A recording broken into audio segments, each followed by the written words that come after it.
inside look at Seaworld San Diego. Orca. Yeah. Good afternoon, Corky? everyone, and welcome into Inside Look. My name is Hannah, and today we're going to be talking about 4 different research projects that our whales are participating in. We're so excited to get to share them with you live today. We're going to be covering 4 different areas of research, including hearing study, heart rate study, nutrition, and cognition. Are you guys ready to get started?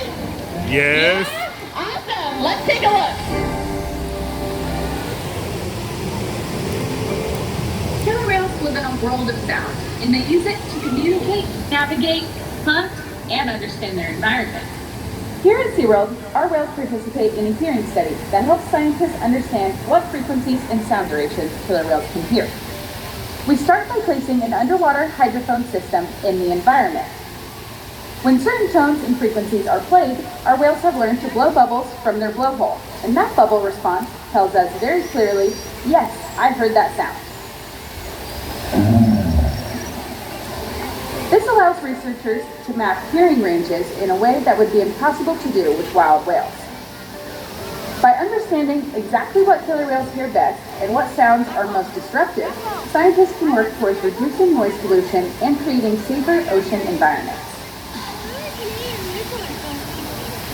Awesome. Thanks, Kayla. So we are going to split the stadium right down the middle here. My right-hand side over here, you guys are going to be Team Shuka. Shuka's right down here with my friend Sam. She is 32 years old, and she's going to come station down here. On my left-hand side of the stadium, you guys are Team Corky. Corky is 61 years old. She's down here with my friend Bella. Now, we are going to do a live hearing study. So we're going to ask the whales to come down, station on that target down there. Then, my friend on stage, Jenny, she's going to be holding up that yellow box. That yellow box plays an underwater tone to the rest of the pool. Now, if you guys have gone to the doctor's office and ever done a hearing test before, right, you put on the headphones and you raise your hand, we're going to ask the whales to do the same thing. So Jenny's going to play that tone. We're going to ask the whales if they can hear it. If they hear it, they're going to see bubbles. All right, Jenny, play tone 1 for us. This is a high frequency sound, so the whales should be able to hear it. They hear it at a much higher frequency than we do. She heard it. Corky, let's see if Corky heard it. Now this is super important because she is 61 years old, so we want to make sure her hearing. I saw a giant bubble. Good job, Corky. All right, we're going to play a mid-frequency. So this is a little bit lower than the high frequency. All right, Jenny, tone number 2, mid-frequency. Shuka heard it. Very nice, Team Shuka. And Team Corky heard it. Very nice. Now, our last tone we're going to hear is going to be a low frequency. Now, this is important because this frequency is the same frequency as our voices. When we're training the whales actually can't hear us. Our voices are too low for them to hear. They hear at the much higher frequency, so they're going to come down. We're going to go ahead and play tone 3, and they're going to tell us if they can hear our voices or not. No bubble at all, so they cannot hear us. That is why we utilize this whistle in training. So whenever they're doing something right or correct, that's what I'm looking for. I blow this high-pitched whistle. It sounds like that. It's very high-pitched, and the whales can hear that all the way across the pool. That means good job. And we can certainly give a round of applause for both teams. You guys did an amazing job. Now this translates to our ocean because the ocean is a very, very noisy place. Think about it when you guys go to the beach, you think it's nice, calm, serene, but underwater there's a lot going on. You have shipping boats, other vessels, cruise ships, oil drilling, sonar. There's so much going on in the ocean that it's really important to figure out the hearing range of our whales to create those laws and sanctuaries to prevent them from losing any of that hearing. Now we're going to go ahead and look at our next research study, which is our measurements, and we're going to go ahead and take a look at the big screen. Several data points have been collected to learn more about calf development. Weights and lengths are collected on all orcas to assess normal growth rate for comparison for wild killer whales. We know length, age, gender, weight, and diet of our whales. And when comparing pictures to wild whales, we can deduct information about the individual and populations. Now we're going to show you an example of this right here with our whales. Awesome. Thanks, Taryn. So we have Porky and Bella joining us right here. We're going to ask Porky to slide out, and then we're going to take this measuring tape and literally measure our whales.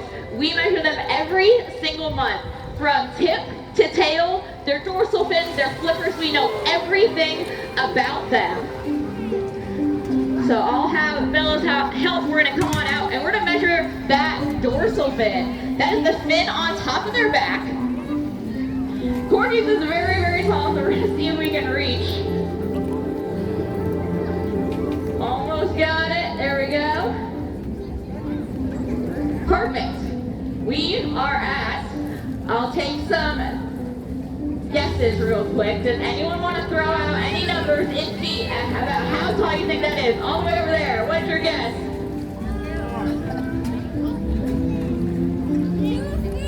2 feet. Awesome. What do we think, Courtney? 3? Anyone else? I'll take one more.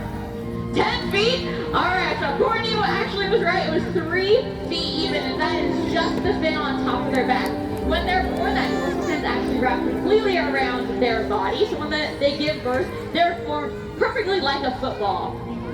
Awesome job, Porky. We know everything about them. Porky is actually almost 18 feet long and weighs over 7,000 pounds. That's really important when we're doing research about other wild whales. It's hard to know about how long they are, if they're growing, if they're pregnant, things like that. But our whales here, we can use them as a control group in our science experiments where we know everything about them. And we can use those pictures and measurements to find out wild killer whale ages and if they're healthy or not. All right, next is our favorite. This is going to be our heart rate studies. So this is super cool. I'm going to bring out this really cool device. Awesome. Can you guys see this on the screen? So this is actually a heart rate monitor. Show of hands. Hold them on up if you're wearing them. Anyone here wearing a Fitbit, smartwatch, anything tracking your heart rate? We got a couple. So this is basically a Fitbit for killer whales. So we have our researcher just up the way at Scripps Institute. His name is Dr. Paul Pagonis. He is actually doing heart rate studies of large wild killer whales. And he takes a lot of trips. This guy's always traveling. So he is going off the coast of San Diego all the way to Antarctica, and he wants to make sure his equipment works before he gets all the way to Antarctica. So he comes down the road to us, and he uses our whales to test his prototypes. So he'll bring a bunch of different prototypes of his Fitbits down to us, and we're gonna actually test it on Shuka right now. So they actually wear 2. One will be on their back and one will be on their chest. So it'll have a camera on the top, and then on the bottom it's actually checking their heart rate. So Sam's gonna place that on. That's just suction cups that'll suction right on, and that's basically what he's testing. What is gonna stick on whale skin? Whale skin is very slippery. So Sam's gonna press that on there. Perfect. And Shuka's gonna go ahead and take a lap around the pool wearing that device. Now this is super important because he's actually doing research with the largest animal on Earth, the blue whale. And the blue whale is a lot larger than these guys and a lot harder to find out in the wild. They're super rare. So when he finds the blue whale, he wants to be able to make sure his device is going to stay on, whether they're swimming slowly, swimming quick, all those different things. It might be jumping, and he wants to make sure it really stays on and gets good data. All right, show of hands. Do we think that a killer whale's heart beats faster or slower than our own heart? All right, raise your hand for faster. Raise your hand for slower. All right, team slower, you guys win. Their heart rate can get down to 15 beats per minute. That is crazy. Ours can get down to about 60 to 80 beats per minute. That's pretty much average for us. So 15 beats per minute is really, really slow. All right, Shuka's taking the device around, which is super cool. You can see it's still stuck on. Very nice, Shuka. And yeah, on the back will be the camera, and then we can also put another one on her chest and test the heart rate as well. We'll stick it on different parts of her body to see where is the best reading. So since We can take our own pulse on our wrist. We can take it here. We can take it on our heart. Same with the whales. We want to see on their body where we can get the best data.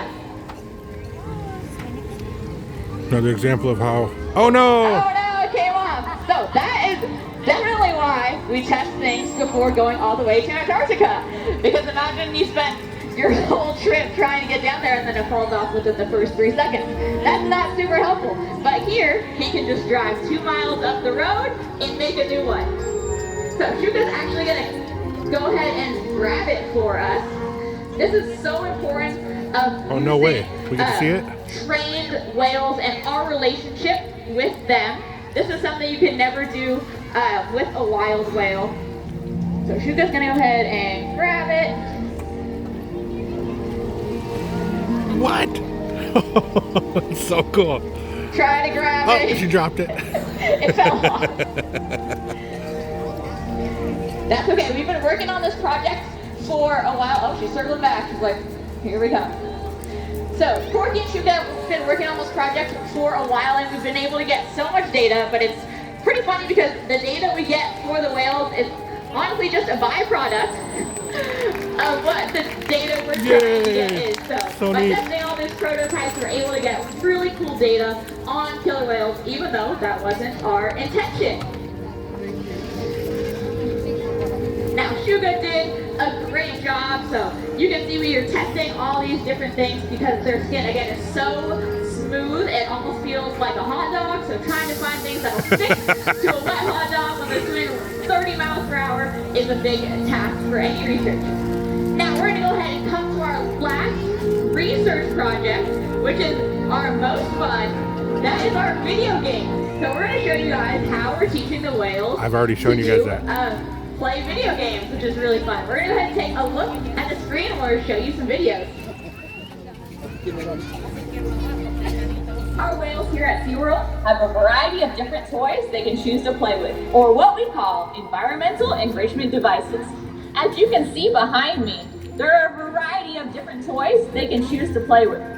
Lots of these we can throw into the pool, and they provide physical enrichment for the whales for foraging, scratching, and throwing. But what about their brains? We were able to develop an entirely new enrichment program called WEAVE, which stands for Whale Electronic Video Enrichment. This allows the whales to come down underwater and control the cursor or the mouse, helping scientists understand their intellectual and pattern recognition properties.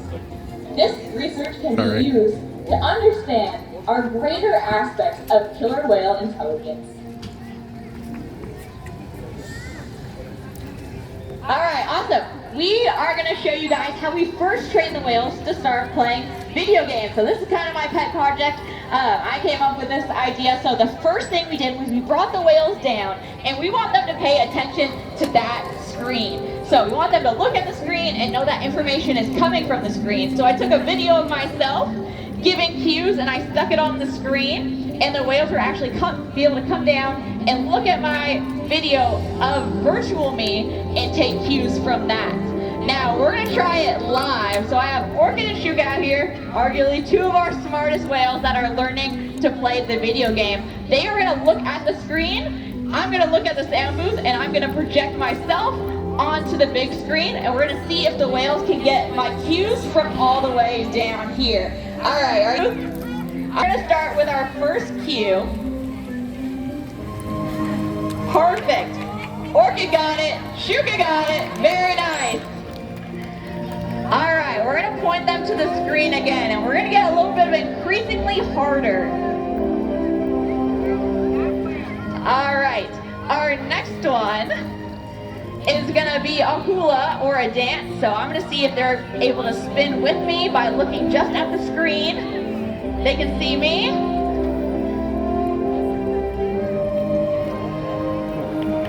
Both got it. Orchid had a little bit of flair. I love that for her. All right, we're going to try one last hard one. All right. Here they come. Let's see what they do on this one. All right. Here come the whales. Let's see what they come up with. They're each doing their own thing. Oh no! Oh no! Splashy, splashy. Here it comes. If you're sitting in the first row, Ah! Splashy, splashy. the malfunctioning. I love it. And I have a video of her, the first time she tried the video game screen with Kalia. Patrick, run, run. You're going to get wet. That guy's protected me from being splashed. For the video game. Well, that must be meaning we're coming to the whale tail end of our Splashy, splashy. Thank you guys so much for joining us here at Inside Look. We hope you learned that our killer whales here are Remember, always look for me on. own species out in the wild. If you guys have an Inside Look booklet, you go ahead and grab your stamps on the way out. And if you missed our Orca Encounter presentation, we have one final one that's a different show at 6 p.m. tonight. Thank you guys so much for coming. Have a great rest of your day. Bye, everybody. Remember, look for me on as Zoo Guy Ryan on Instagram. Mostly I respond and interact on TikTok because YouTube, like, half the comments I can't even reply to, and I don't get any notifications of them. And notifications are turned on, so Ladies and I don't know. gentlemen, for Zoo your Guy Ryan safety on all the and platforms. safety of our other guests.